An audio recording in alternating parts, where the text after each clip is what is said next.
Fréquence Caraïbes 89.5, 89.5 et 106.6 en FM. À vos droits, votre nouvelle émission de conseil juridique et des formations présentée par Bill avec la collaboration de Maître Ingrid Raspail. À vos droits, c'est tous les 2e et 4e mercredis du mois de 11h à 12h sur Radio Fréquence Caraïbes. Vous pouvez poser vos questions au 0596 78 02 03. Alors prenez vos droits en main à l'écoute de votre nouvelle émission les 2e et 4e mercredis du mois de 11h à 12h. Gardez l'écoute.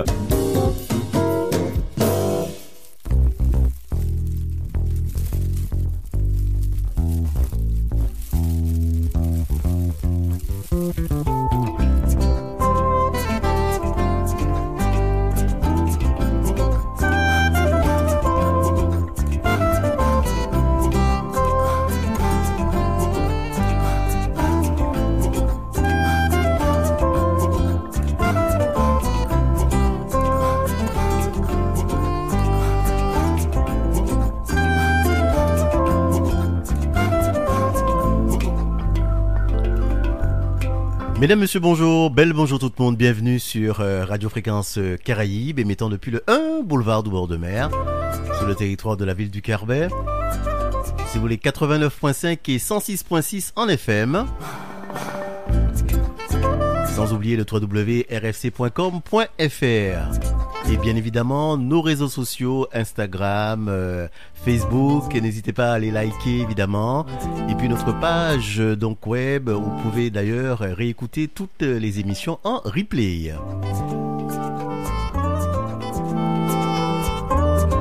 Comme tous les 2e et 4e donc mercredi du mois, donc c'est à vos doigts avec Maître Raspail. Bonjour Maître. Bonjour à tous et à toutes.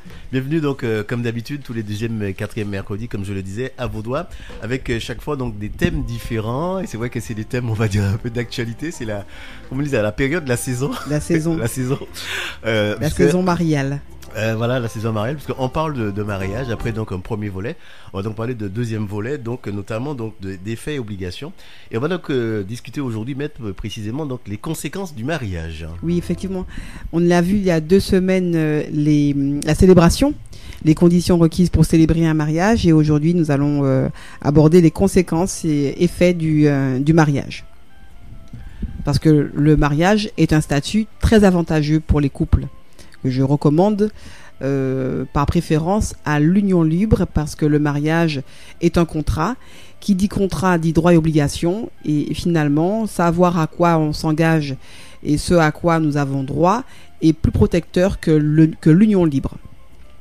Donc les avantages du mariage se retrouvent en matière de droits sociaux, de droit du travail et en matière fiscale.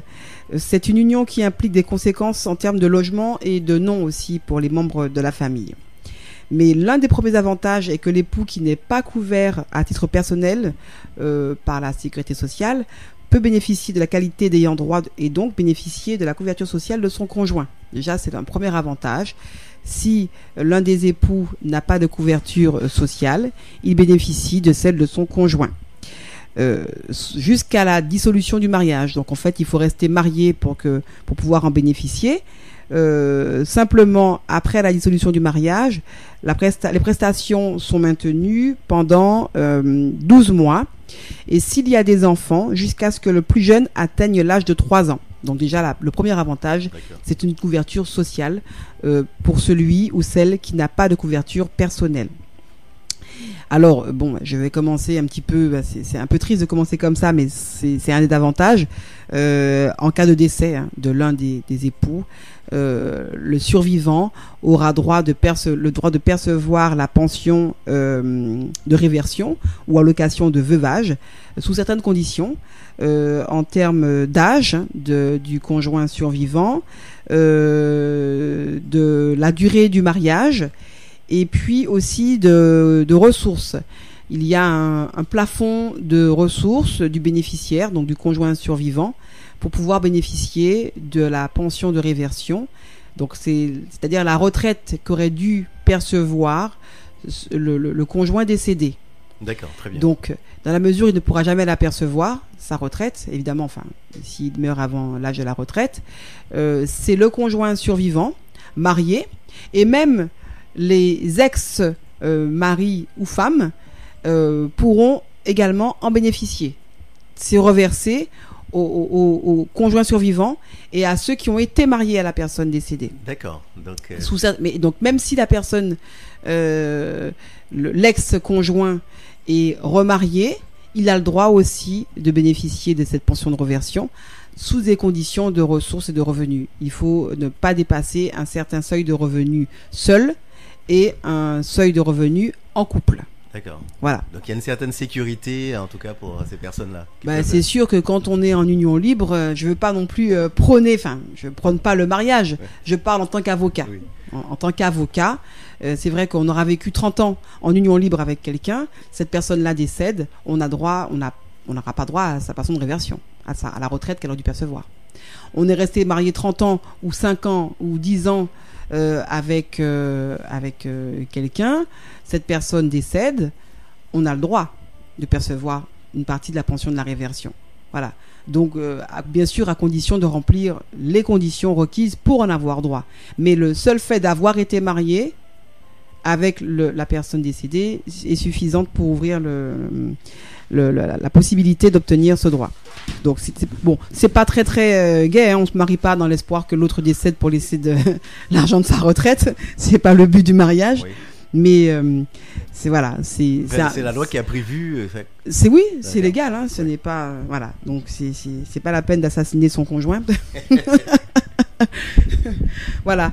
Donc la pension de réversion, ce sera 55% de la retraite dont aurait pu bénéficier celui qui est décédé. Voilà. Donc c'est quand même pas mal. Voilà. Donc il y a aussi d'autres avantages au mariage. Par exemple, seul le licenciement et l'arrivée d'un terme d'un contrat à durée déterminée ouvre droit aux allocations chômage. Simplement, lorsque l'on est marié, un des époux, un époux peut exceptionnellement en bénéficier donc de l'allocation chômage en cas de démission pour cause légitime, si il doit suivre par exemple son conjoint, une mutation, voilà. Donc dès qu'il y a un changement de résidence dans un délai de 2 mois après le mariage, par exemple, après la célébration du mariage, l'époux démissionne afin de rejoindre géographiquement son conjoint. Le changement de résidence pour motif professionnel pour suivre son conjoint permet de démissionner et d'obtenir l'ouverture de droit à l'allocation chômage. Voilà. Donc, il y a encore d'autres avantages. Bon, mais c'est vrai qu'on a droit à 4 jours de congés payés après la célébration du mariage. C'est pas mal. Oui. C'est une petite lune de miel, mais voilà. Si on prend une semaine, on a au moins 4 jours de payés. Oui. Donc, et des congés, on peut aussi, en tant qu'époux, obtenir des congés d'une durée et à des conditions différentes. Dans la mesure où des conventions collectives peuvent prévoir que les salariés auxquels s'appliquent les conventions collectives, les salariés mariés, peuvent bénéficier de congés plus longs. D'accord. Donc voilà, c'est intéressant. Bien sûr, il faut se référer à la convention collective. Ce n'est pas écrit dans la loi que les époux mariés ont des congés plus longs. Non. C'est pas quelque chose des conventions collectives peuvent prévoir que des salariés qui sont mariés obtiennent des droits des congés plus longs. Voilà. Donc, il faut vérifier la convention collective. Dans l'hypothèse d'une disposition moins favorable de la convention collective, le code du travail s'applique et inversement, si la convention collective est favorable, c'est celle qui s'applique. Bon. De toute façon, l'employeur a l'obligation, quelle que soit la convention collective, a l'obligation de tenir compte pour la fixation des congés, donc les dates de ceux de son employé qui est marié. Il doit il doit tenir compte effectivement du statut marital de son employé, et il doit accorder des congés simultanés si les deux époux travaillent pour lui. Donc si 2 époux ont le même employeur, ils peuvent demander et doivent, oui, on ne peut pas leur refuser. l'employeur a l'obligation d'accorder les congés en même temps au couple marié qui travaille pour lui. Très bien. Donc pour l'instant, je ne vois que des avantages. Effectivement. À vos droits, donc, tous les 2e et 4e mercredis du mois. Si vous avez une question ou un témoignage, vous faites le 06 96 26 04 60. 06 96 26 04 60. On parle donc de mariage, comme vous l'avez compris, mesdames, messieurs. Donc, mariage, effectivement, on porte un nom, le nom de famille. Comment ça se passe? Alors, le nom de famille, en réalité, le mariage n'entraîne aucun changement de nom. Parce que le patronyme, le nom que l'on porte à la naissance, ou qui devient notre patronyme lors d'une reconnaissance, si elle est postérieure à la naissance. Donc les époux conservent leur nom de naissance. Voilà. Mais ils ont le droit d'user du nom de leur conjoint. Donc le nom de l'époux, c'est un nom d'usage. Il se prête pour la durée du mariage. Donc, en général, sur les papiers, on écrit Madame par exemple, Raspail, épouse, et puis le nom d'épouse à côté. D'accord. Voilà. Effectivement, donc, on voit ça souvent. En général. Ou alors, le nom d'usage, et à côté, né, et il y a le nom le patronymique. Voilà. Donc, on n'est pas connu normalement officiellement uniquement par son nom d'usage. Les deux noms apparaissent, le nom d'épouse et le nom de naissance, ou d'époux. Très bien. Si c'est l'époux qui prend le nom de son épouse. Donc, d'usage. Le droit d'usage. Oui. Ben, alors, voilà, c'est le nom qui sera accolé. Donc, on peut accoler aussi le nom d'usage à son nom patronymique dans l'ordre que l'on veut, avec ou sans tiret. Donc, on peut mettre son patronyme avant ou après le nom de son époux, de son épouse. On peut mettre un trait d'union ou pas.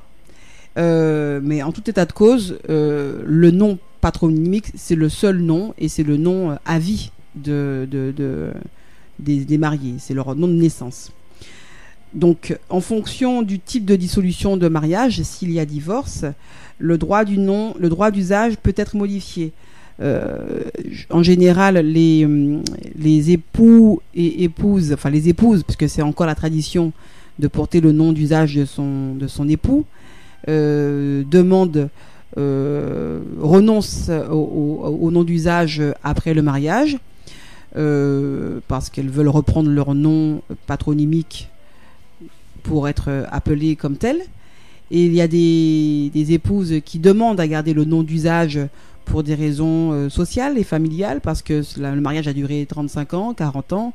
On ne les connaît que sous ce nom d'usage, le nom de leur époux, et qu'elles veulent garder ce nom parce que retourner au nom patronymique, ce serait comme une espèce de redevenir anonyme. Voilà, il faut tout recommencer, il faut se refaire appeler par son nom et on peut, voilà. Donc, et puis aussi pour des raisons familiales, lorsque les enfants sont encore jeunes et qu'on veut garder le même nom que ses enfants, on peut demander au juge de nous garder le nom. L'époux peut refuser comme il peut accepter. C'est des procédures longues, comment ça, c'est assez rapide? Non, c'est dans la procédure de divorce. Pendant la procédure de divorce, c'est une demande qui est formulée de renoncer ou de garder. Et l'époux, en général, demande effectivement aussi à ce que son épouse ne porte plus. Et quand l'épouse demande à garder le nom d'usage, elle doit motiver sa demande. Expliquer pourquoi elle veut garder le nom d'usage de son époux. Voilà. Très bien. Donc, en cas de décès, le survivant voit son nom d'usage maintenu. En général, les veufs les veuves plutôt gardent leur nom d'usage d'épouse. Mais par contre, si on se remarie, on ne peut pas garder le nom d'usage de son ex-conjoint. D'accord, donc c'est perdu, comme on dit. On le perd. Définitivement. Ouais, si on prend le nom d'usage de son autre mari, ça fait bizarre. D'accord. C'est vrai, effectivement. Ça fait deux noms d'usage à coller, et donc du coup, on est... Voilà. Alors, parlons maintenant, maître, donc, de nom de famille, donc des enfants. Oui. Les enfants prennent le nom de famille que les parents choisissent ensemble. Alors, il faut savoir que depuis 2005, le nom donné au premier enfant de la famille sera celui des autres enfants. On ne peut pas décider de donner monsieur, madame X, Y. donnent le nom de X à leur premier enfant, ils pourront pas donner Y à l'enfant numéro 2 et puis XY au troisième. Si on donne X au premier, tous vont porter X. Voilà. Donc il faut vraiment être d'accord sur le nom à donner dès le premier enfant. Les deux noms peuvent être, le nom du père et de la mère peuvent être donnés. Ils sont accolés. Ils sont dans l'ordre qui plaît aux parents. Et ils sont séparés par un double tiret. Donc ce sont deux tirets côte à côte et pas le signe égal. Hein. Ils sont deux côte à côte. Et ce qui permet de distinguer les noms composés des noms accolés qui correspondent au nom des parents. Très bien. Donc il peut y avoir un nom composé plus un nom adjoint, celui de l'autre parent. Donc il y aura le premier nom avec un tiret. Et puis entre le premier nom composé et le deuxième nom, il y aura deux tirets côte à côte. Voilà. C'est pour distinguer le nom de chaque parent. Donc voilà. Donc le choix du nom de famille de l'enfant aîné entraîne le choix du nom le nom des enfants qui suivent. Voilà. Donc après les époux peuvent changer leur nom et à ce moment-là c'est notre démarche au niveau de la mairie, etc. Et ce qui peut effectivement entraîner le changement de nom des enfants. Voilà. Mais bon, non, en général, on essaie de faire en sorte de ne pas changer, quoi. Voilà. Très bien, donc ça c'était pour le nom des enfants. Quelques informations complémentaires ou quelques exemples, maître? Des exemples de noms? Oui. Des exemples de noms. Eh bien, écoutez, par exemple, on peut donner les deux noms. On peut donner un seul nom. On peut donner des noms dans l'ordre femme-mari ou mari-femme. D'accord.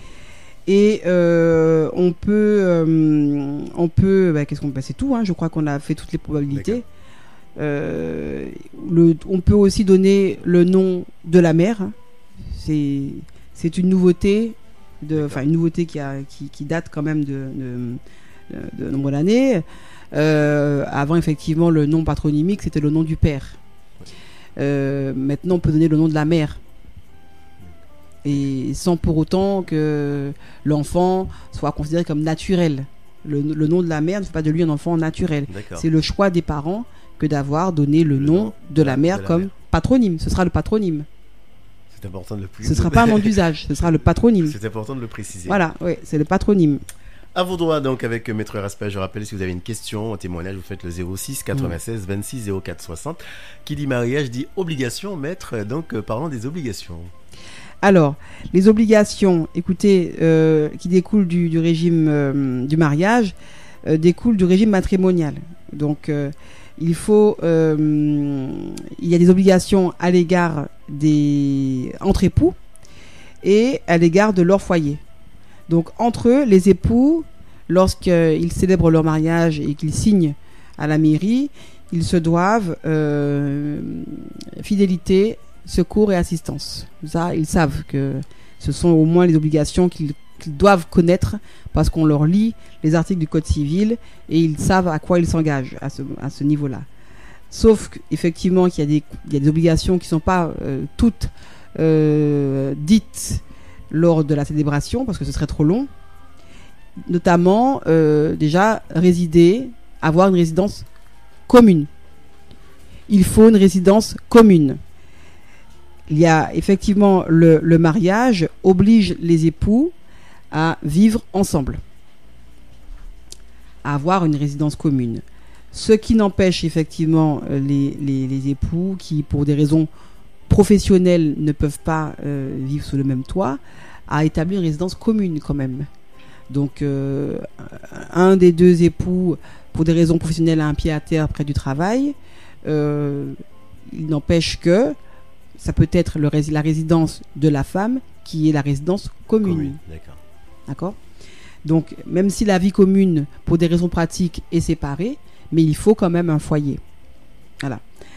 Donc, il existe d'autres obligations liées effectivement au mariage. Je vous ai dit celles qui sont dites lors de la célébration et celles qui ne le sont pas. Bon, le respect, bon, ça coule de source, mais effectivement, c'est une obligation. Ce qui exclut les violences, toute forme de violence physique, psychologique et sexuelle. Sans respect, il y a risque de violence, et qui dit violence dit sanction pénale. Donc, et qui sont reconnus comme cause de divorce pour faute. Donc, si l'un des époux manque de respect à l'autre et commet des violences, quelles qu'elles soient, physiques, psychologiques et sexuelles, on peut porter plainte. Donc, il y a des poursuites pénales. On peut ne pas divorcer, mais bon, en général, on divorce. Ça finit par un divorce. Et si on divorce pour ces causes-là, ce sera un divorce pour faute. Et celui qui aura commis ces fautes-là sera condamné à des dommages et intérêts dans le cadre du divorce, en plus des dommages et intérêts auxquels il risque d'être condamné dans le cadre d'une procédure pénale devant le tribunal correctionnel. Voilà, donc les violences sont des fautes commises contre le mariage. Voilà. Donc les époux se promettent fidélité.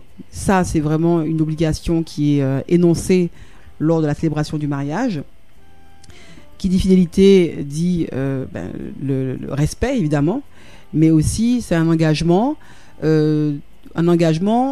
vis-à-vis d'une personne, de rester qu'avec cette personne et de ne fréquenter aucune autre. C'est un petit peu, ça découle de la tradition du mariage dans notre système qui est monogame.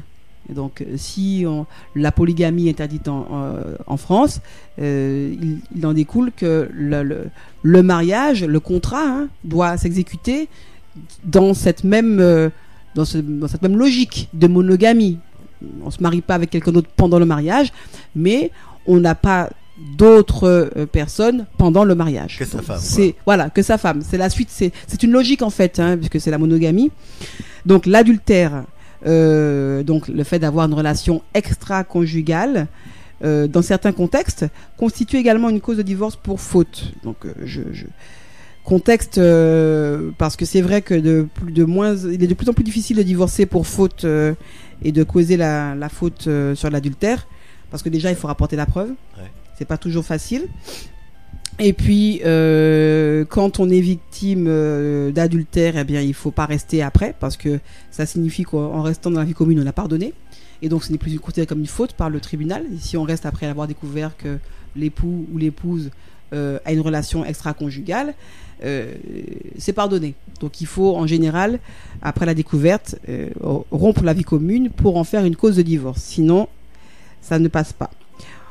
Dans certains contextes, parce que quelquefois aussi la relation est déjà délétère, déjà abîmée, et que chacun a des relations extra-conjugales, donc on ne considère pas que dans ce contexte-là, l'adultère est une faute, parce que chacun fait un peu ce qu'il veut. Ouais. Voilà. Donc ça c'est factuel, ça c'est factuel, ça c'est dans le cadre des procédures de divorce. Lorsqu'on décrit le contexte dans lequel la relation adultère existe, le tribunal constate que vu la relation entre les époux, on peut pas considérer que ce soit une faute, parce que les époux ne respectent plus en fait le terme de leur contrat. Voilà.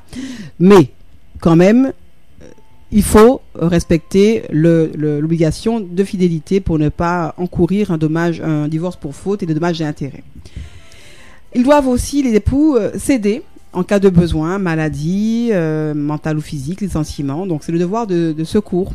C'est le devoir, c'est un volet matériel en fait, et puis aussi moral, parce que en général c'est lié. Licenciement, il faut aider l'autre financièrement, mais aussi moralement. Parce que c'est quand même un moment difficile à vivre, un licenciement, comme une maladie.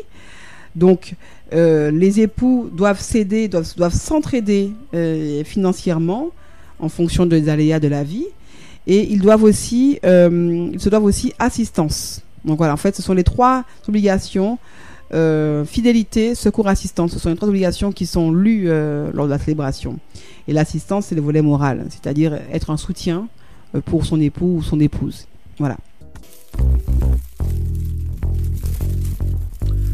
À vos doigts avec Maître Raspail. Donc on parle de mariage, maître, et donc on va donc parler maintenant des obligations à l'égard du foyer, donc concernant donc le mariage. Après les obligations entre époux, les obligations à l'égard de leur foyer. Donc les obligations du mariage touchent le foyer, c'est-à-dire que ils doivent prendre la direction matérielle de leur famille. Ou de leur couple, s'il n'y a pas d'enfants.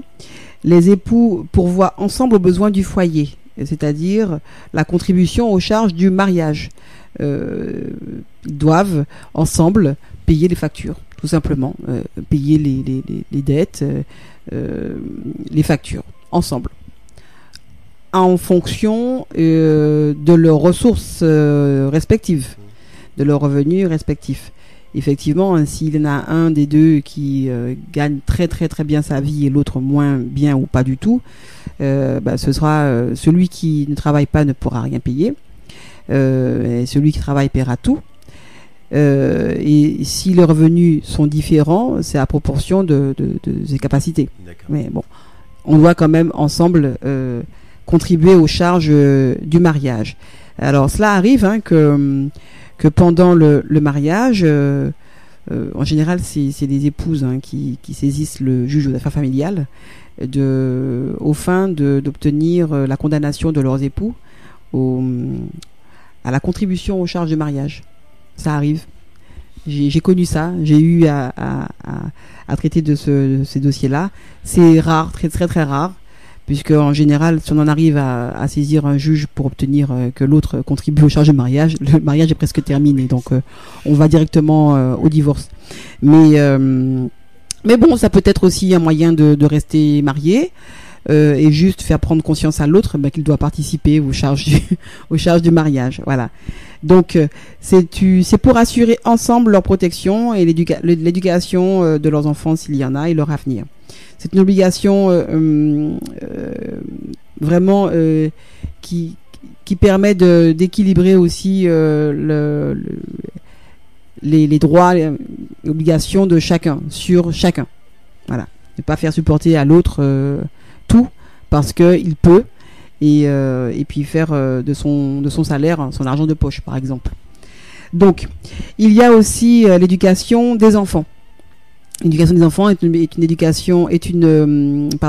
obligation morale, mais aussi financière, puisque contribuer aux charges du mariage, c'est aussi contribuer à l'éducation des enfants, qui est aussi financière. Et l'éducation et l'entretien des enfants, elle est financière et aussi morale. L'éducation morale des enfants, c'est suivre leur scolarité, c'est faire en sorte qu'ils travaillent et qu'ils travaillent bien, en tout cas du mieux qu'ils peuvent, et c'est s'inquiéter en fait de leur scolarité. Il y a effectivement des parents qui ne s'inquiètent pas du tout de la scolarité de leurs enfants et qui finalement laissent reposer à l'autre parent de s'en charger, et c'est un travail que l'on fait à deux normalement, l'éducation des enfants, qui découle d'ailleurs de l'obligation de l'autorité parentale des parents. Éduquer son enfant découle de l'autorité parentale. Il y a aussi l'obligation alimentaire. L'obligation alimentaire, elle découle des charges de la contribution, des contributions au mariage, mais c'est une obligation qui, en général, condamne celui qui condamne entre guillemets lorsque l'on divorce, lorsqu'un couple divorce, il se sépare, il saisit le tribunal et peut demander à titre provisoire que les enfants qui vivent avec lui, il peut demander à ce que l'autre parent lui verse une pension alimentaire. D'accord. Parce que les enfants sont avec lui. Voilà. Donc l'obligation alimentaire, elle permet pendant le divorce de s'assurer et d'obliger l'autre à continuer de contribuer à l'éducation. Ce qui est un peu logique et naturel, non ? C'est naturel et logique, mais là c'est l'avocate. C'est l'avocate qui parle depuis le début de l'émission, puisque je suis pas, voilà, je fais l'éloge du mariage non pas pour des raisons religieuses ou autres. Je parle des effets du mariage parce que c'est un statut qui protège les époux, même quand ils se séparent. Et la preuve. Alors oui, vous dites c'est naturel et logique. Oui, mais ce serait tellement beau si tout le monde pensait comme vous. Dans les faits, ça se passe pas comme ça. Dans les faits, enfin, pas toujours. Il y a des personnes, en général masculines, qui pensent que lorsque elles versent une pension alimentaire à la maman, la maman va le dépenser pour se faire plaisir. Non, c'est de l'argent pour continuer d'entretenir et d'éduquer les enfants. Donc quand on vit ensemble, c'est naturel et logique, on va faire les courses les uns les autres, on paye les factures ensemble, tout se passe bien. Mais quand on se sépare pendant la période de divorce, on peut demander au juge, et on l'obtient en général, une pension alimentaire provisoire qui permette de continuer à entretenir les enfants. D'accord ? Bon, ça c'est quelque chose qui concerne aussi le couple non marié, hein, puisque l'obligation alimentaire, elle découle de l'enfant en fait. Oui. Donc il y a enfant commun, il y a obligation alimentaire des deux parents. Bon, mais dans le cadre du divorce, même dans le cadre de l'union libre, hein, l'obligation alimentaire est naturelle, sauf que quelquefois il faut passer par un juge pour rappeler cela à celui qui ne trouve pas ça naturel que de continuer à entretenir ses enfants, même s'il n'est plus avec la mère ou le père. D'accord. Voilà. Très bien. Donc l'aide financière, elle est en fonction l'aide. L'obligation alimentaire est fonction des besoins de l'enfant, hein, quand le couple est séparé, et des ressources du parent. Bon. Mais bon, la question se pose en termes de capacité pendant le mariage. Hein. Chacun contribue à la hauteur de ses capacités à l'entretien et l'éducation des enfants. Voilà. Donc, ce sont des obligations qui prennent fin, qui ne prennent pas fin après le mariage. Si le couple divorce, celui qui a la résidence des enfants obtient de l'autre parent qu'il continue à entretenir les enfants, donc la pension alimentaire.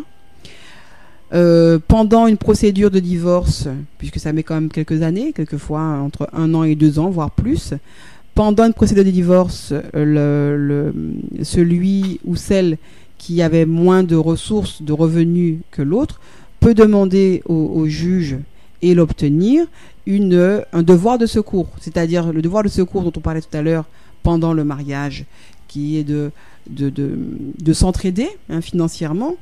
Il est poursuivi pendant la séparation, pendant l'instance de divorce, et un des époux peut être condamné à verser à l'autre un devoir de secours qui s'appelle pension alimentaire, hein, oui. Voilà, un devoir de secours jusqu'à ce que le divorce soit prononcé, pour maintenir le niveau de vie et de confort que l'on avait quand on était encore dans la vie commune. Parce qu'ils étaient en couple encore. Voilà. Très bien. Donc on aura la pension alimentaire pour les enfants, plus le devoir de secours pour la maman ou le papa. Ça, ce sont des mesures provisoires qui s'appliquent jusqu'au jugement de divorce. Et après le jugement de divorce, une pension alimentaire est maintenue pour les enfants. Donc même sans être marié, hein, donc dès lors qu'il y a enfant, il y a obligation alimentaire. Bon, la différence, c'est que lorsqu'on a été marié et que l'on divorce, l'on peut aussi obtenir ce qu'on appelle une prestation compensatoire. Donc pendant le divorce, pendant la procédure de divorce, l'instance, on a un devoir de secours. Et une fois le divorce prononcé, si le tribunal estime que l'époux qui le demande à condition de remplir les obligations, les critères pour obtenir la durée du mariage, l'âge de l'époux qui le demande, la disparité économique. Est-ce que le divorce va créer une disparité, une inégalité de vie après le divorce? Le but étant que la prestation compensatoire compense les pertes ou la différence en fait de conditions de vie occasionnées par le divorce. Voilà. Donc ça, On sera resté 30 ans avec quelqu'un en union libre, on se sépare, on n'a rien. Personne. On vit dans un château en union libre, on ressort de là sans rien. Bon, on vit dans un château pendant un mariage, le château on le sépare. Déjà, on sépare le château. Enfin, en résumé, on essaye de maintenir le niveau de vie de celui qui est dans le besoin, pour que le divorce ne crée pas une différence, une disparité économique pour lui. Voilà. Donc ça s'appelle la prestation compensatoire. Donc en réalité, le mariage, ses avantages sont bénéfiques une fois qu'il est dissous. Non, je plaisante. Il y a des avantages vraiment pendant le mariage. Et je vais y venir tout de suite, c'est les impôts. Voilà, mais justement, les impôts. On va parler des impôts parce que c'est vrai que parfois on dit qu'être marié c'est plus plus facile en matière d'impôts. C'est plus léger. Oui. Il y a un allègement parce qu'en fait, vous l'aurez compris que le système juridique français législatif est pro-mariage. Donc l'imposition d'un couple marié est plus avantageuse. Ça veut dire qu'un couple en union libre déclare chacun des membres du couple déclare ses revenus et chacun paye son imposition. Voilà. Tandis qu'un couple marié fait une déclaration unique et il y a une imposition commune.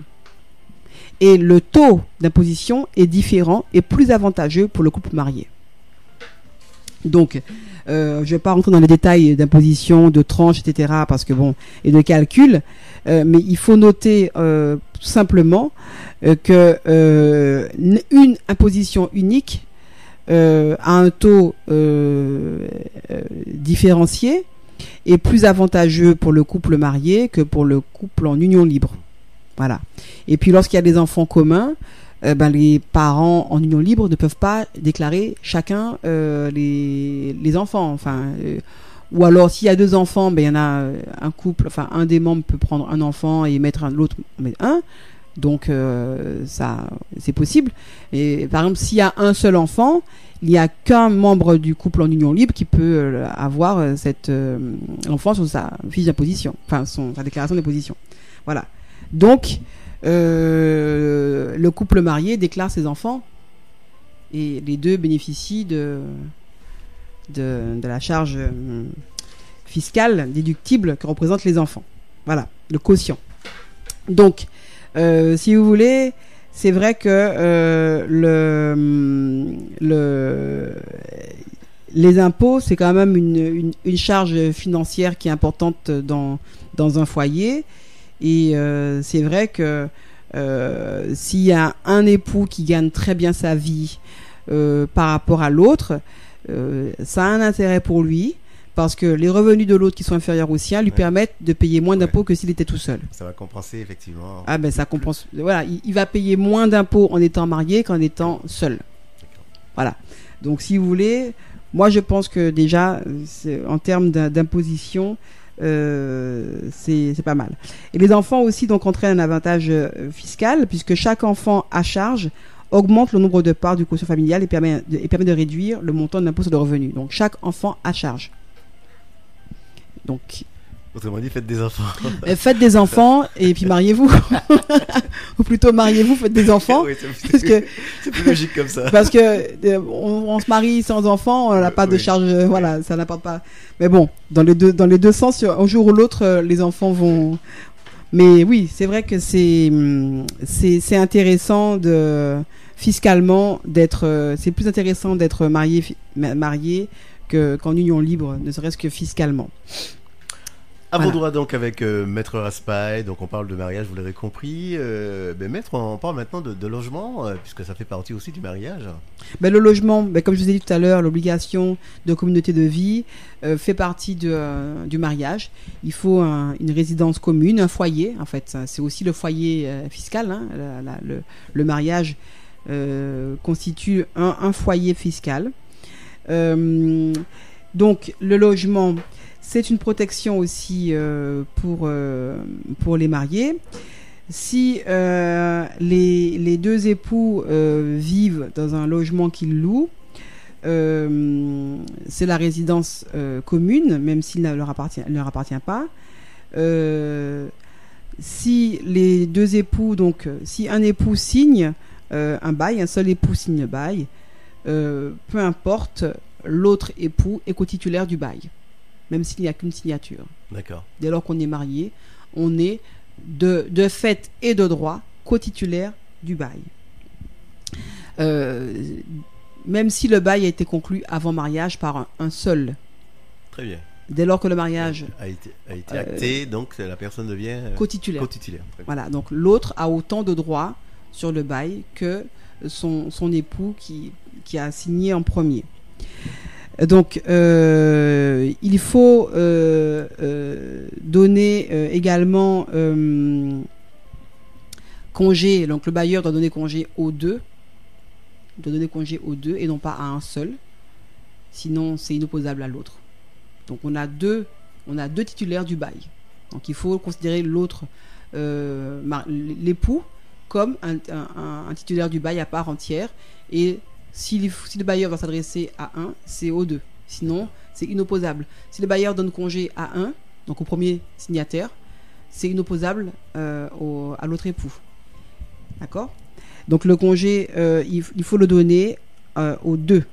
Bon, ça c'était une petite précision pour le bailleur. Les époux sont solidaires du paiement du bail. Oui, ça... Du paiement du loyer. Oui. Donc les deux doivent contribuer.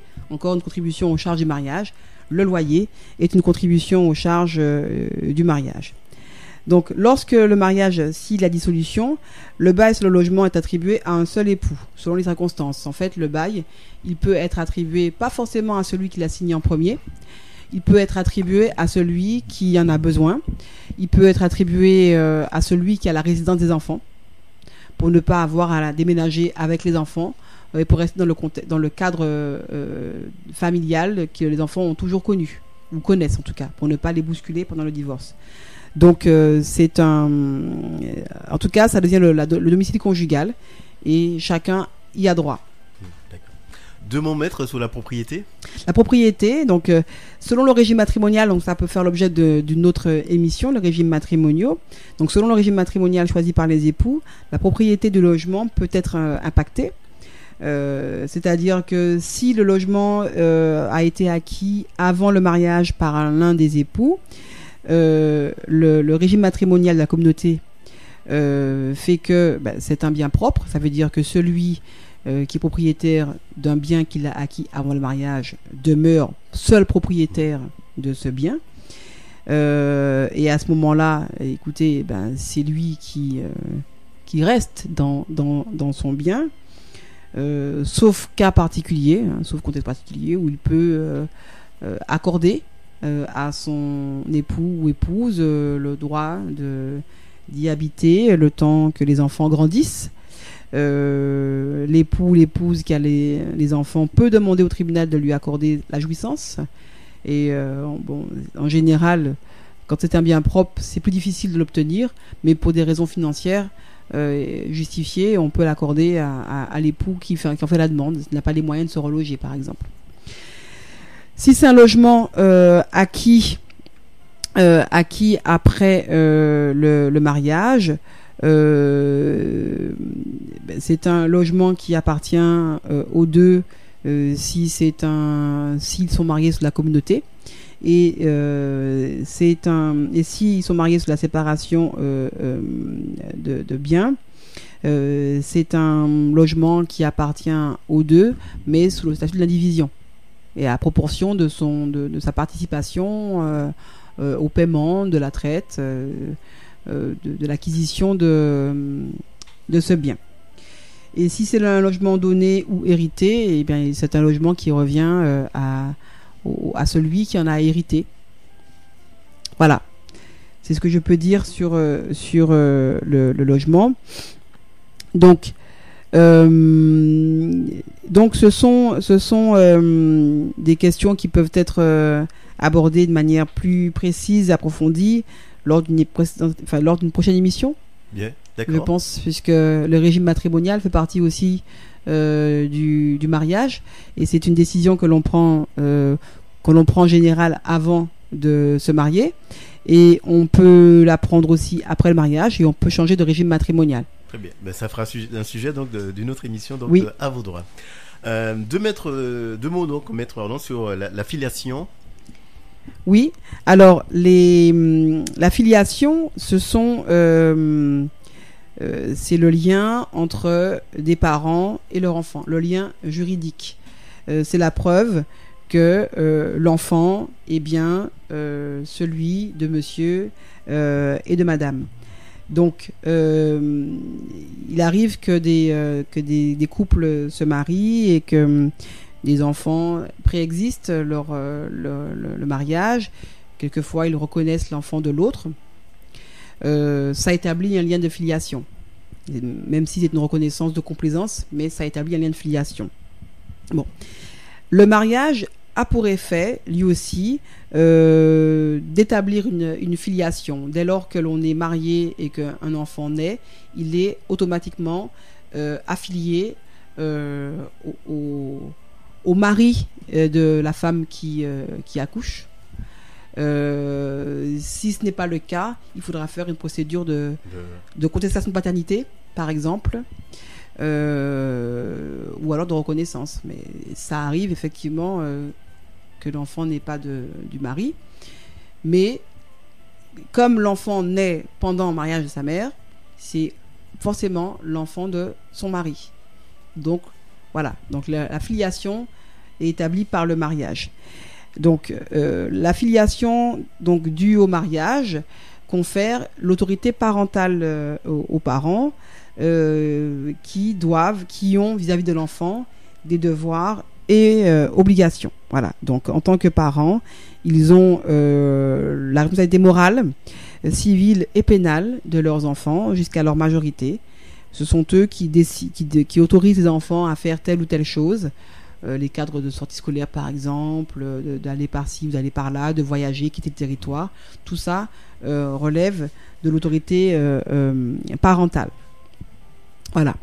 Donc, c'est une obligation, une autorité qui peut être retirée vraiment en cas de comportement grave à l'égard de l'enfant par un tribunal qui aura estimé sur des faits tangibles que le parent ne peut pas exercer l'autorité parentale compte tenu de son comportement, sa violence, sa maltraitance, etc. Voilà. Il ne peut plus avoir de droit de décider pour l'enfant. Voilà. Voilà, donc à vos droits, maître, on continue donc à parler donc des enfants nés avant ou pendant le mariage, 2 mots dessus. Ben voilà, donc l'enfant qui est né avant mariage, bon, peu importe, un enfant, s'il est né, un enfant est naturel. Voilà, comme on disait avant, un enfant naturel. Et un enfant pendant mariage est un enfant légitime. Et l'enfant né avant mariage de ses parents est légitimé. Mais bon, on ne parle plus vraiment, on ne distingue plus naturel, légitime, légitimé, parce que dès lors qu'ils ont les mêmes droits, un enfant d'un couple en union libre, un enfant d'un couple marié, ils ont les mêmes droits. Donc il n'y a plus de distinction à faire quant au fait qu'il soit né avant ou pendant le mariage. Il a les mêmes droits que ses frères et sœurs nés pendant le mariage. Ça ne fait pas lui un enfant illégitime. Ça fait de lui un enfant comme les autres et qui a les mêmes droits que ses frères et sœurs nés pendant le mariage. Voilà. On va donc bientôt conclure, maître, avec la partie de l'acte de reconnaissance. C'est un peu ça que vous commenciez à parler. Oui, alors l'acte de reconnaissance, le père marié peut reconnaître son enfant avant la naissance. C'est une reconnaissance anticipée. Il peut reconnaître aussi après la naissance, que les époux soient mariés ou non. C'est pas, voilà. Donc voilà, et c'est là que c'est vrai que si ce n'est pas l'enfant du père marié, c'est le vrai père qui ira reconnaître l'enfant. Donc du coup la filiation par mariage ne sera pas établie. Bon. Donc l'acte de reconnaissance se fait avant, au moment de la naissance ou après, en mairie, du lieu de naissance de l'enfant. Ce qui va ensuite établir la filiation et donc de laquelle va découler l'autorité parentale et tous les droits et devoirs que l'on aura, que l'on a vu tout à l'heure vis-à-vis de l'enfant, l'obligation morale, matérielle, alimentaire et puis de bien-être. Voilà. Oui, très bien. À vos doigts, donc, on parlait donc de mariage, donc voilà. Donc, qu'est-ce qu'on peut retenir de façon synthétique aujourd'hui sur ce thème, maître? Alors, en synthèse, le mariage est un statut juridique. Je l'ai abordé aujourd'hui sous son aspect d'avantage, avantage, obligation et effet juridique. En cela que le mariage confère des droits, mais aussi des obligations. Et il y a des effets aussi en termes d'ouverture de droits aux époux. Donc, c'est pas une émission que j'ai voulu faire pour prôner, pour inciter les gens à se marier particulièrement. Cependant, en tant qu'avocate, je parle en tant qu'avocate, il est plus juridiquement facile, entre guillemets, en cas de divorce, en cas de séparation en fait, parce qu'on ne peut pas aborder le mariage sans aborder le divorce, parce que ça peut être une issue du mariage. Tant que le mariage va bien et que tout se passe bien, tant mieux. Mais si ça ne se passe pas bien et que le mariage venait à être dissous, c'est là qu'on voit que les effets du mariage sont avantageux, parce que la procédure de divorce est une procédure qui protège les époux et qui tient compte de toutes leurs années de vie commune et de fonctionnement et d'avantages aussi.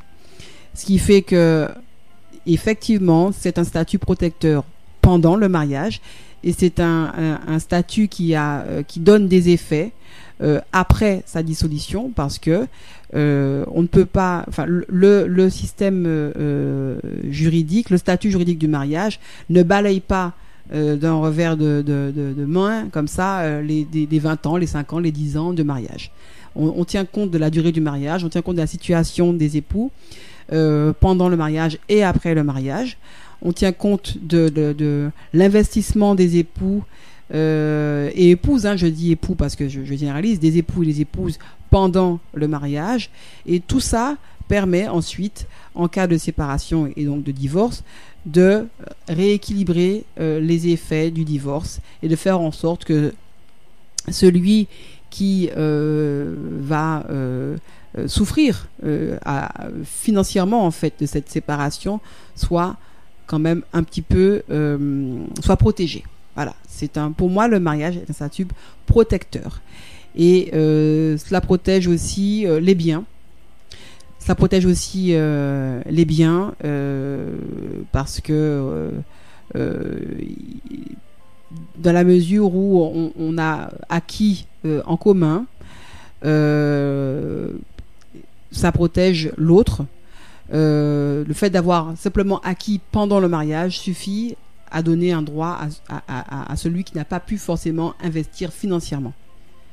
Parce que quand on est marié sur le régime de la communauté, ce qu'on verra plus tard, le salaire n'appartient pas aux époux. Lorsqu'on travaille, le salaire tourne dans la communauté.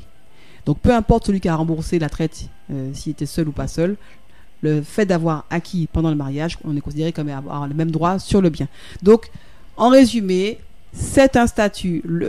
Signer un contrat de mariage, enfin, je parle à l'église, à la mairie, signer le contrat à la mairie. Donc, accepter, consentir aux obligations du mariage, c'est se mettre sous un statut protecteur. Très bien, on va retenir ce mot-là, statut protecteur. Oui. Merci maître donc de venir donc au studio pour nous parler donc de ce thème, le mariage, thème avec notamment donc les conséquences donc du mariage. On va se retrouver donc pour au mois de juin donc pour la prochaine émission. Donc on va rester dans les régimes matrimoniaux, pourquoi pas les régimes matrimoniaux. C'est vrai, comme vous disiez, c'est la saison. Oui, c'est la saison et puis je pense que pour ceux qui veulent se marier au mois de juillet, au mois d'août, ils peuvent encore aller signer un contrat chez un notaire, pourquoi pas. Très bien. Ils peuvent encore prendre rendez-vous, je pense. Je pense. Allez, merci maître et à bientôt. À bientôt, au revoir. À vos droits, votre nouvelle émission de conseil juridique et d'information présentée par Bill avec la collaboration de Maître Ingrid Raspail. À vos droits, c'est tous les 2e et 4e mercredis du mois de 11h à 12h sur Radio Fréquence Caraïbe. Vous pouvez poser vos questions au 0596 78 02 03. Alors prenez vos droits en main à l'écoute de votre nouvelle émission les 2e et 4e mercredis du mois de 11h à 12h. Gardez l'écoute. Fréquence Caraïbe, la radio de proximité toujours plus proche de ses auditeurs. 24h sur 24.